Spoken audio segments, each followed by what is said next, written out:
La Federació de l'Ebre d'Esquerra ha anunciat que reafirma amb els principis de la nova cultura de l'aigua i que, d'acord amb la signatura del Compromís per l'Ebre, es manifesta contrària a qualsevol tipus de transvasament i d'interconnexió de xarxes.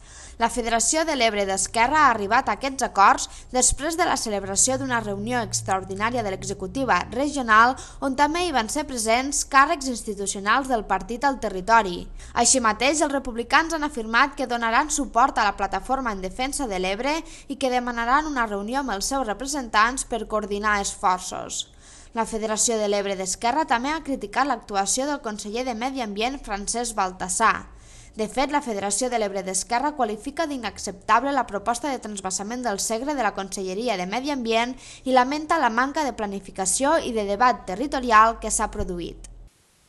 No és de rebut que a hores d'ara el conseller Baltasar no s'hagi dignat a donar cap explicació a les Terres de l'Ebre, sabent, com sap, quina és la sensibilitat del territori i el compromís que el Govern de la Generalitat va assumir de no portar a terme cap transvasament ni cap interconnexió de xarxes. Per la seva banda, l'alcalde de Roquetes, Francesc Gas, ha criticat que el conseller de Medi Ambient hagi deixat agreujar la crisi quan estava al corrent des del passat mes de novembre i que ara plantegi el transvasament del Segre com a única sortida. Així les coses, la Federació ha apuntat que es plantegen demanar la dimissió del conseller de Medi Ambient de la Generalitat. La formació republicana també ha remarcat que donarà suport a la plataforma en defensa de l'Ebre tant si estan al govern com si estan a l'oposició. De fet, ASPA ha explicat que la federació demanarà reunir-se amb la plataforma per coordinar esforços per aturar aquest intent de transvasament i alhora presentaran mocions als plenaris dels ajuntaments de les Terres de l'Ebre sobre el tema.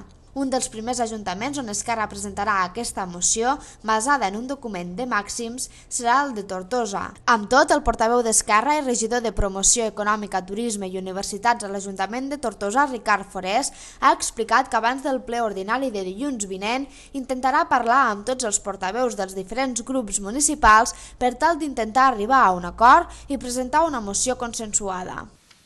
Però sobretot el que volia destacar és l'ànim amb què presentem aquesta moció. No és, en cap cas, amb un ànim de confrontació entre els grups municipals locals. No és un ànim de confrontació, sinó que és amb ànim de sumar, és amb ànim de trobar en aquesta proposta de moció els elements que puguen servir per a que l'Ajuntament de Tortosa se posicioni clarament en contra del transvasament i, per tant, sí que dir-vos que intentaré parlar amb tots els portaveus dels grups municipals per veure els punts en comú i intentar poder aconseguir que el dilluns surti una posició unànim amb això. Els republicans també han negat que l'oposició d'Esquerra al transvasament pugui desencadenar una crisi de govern.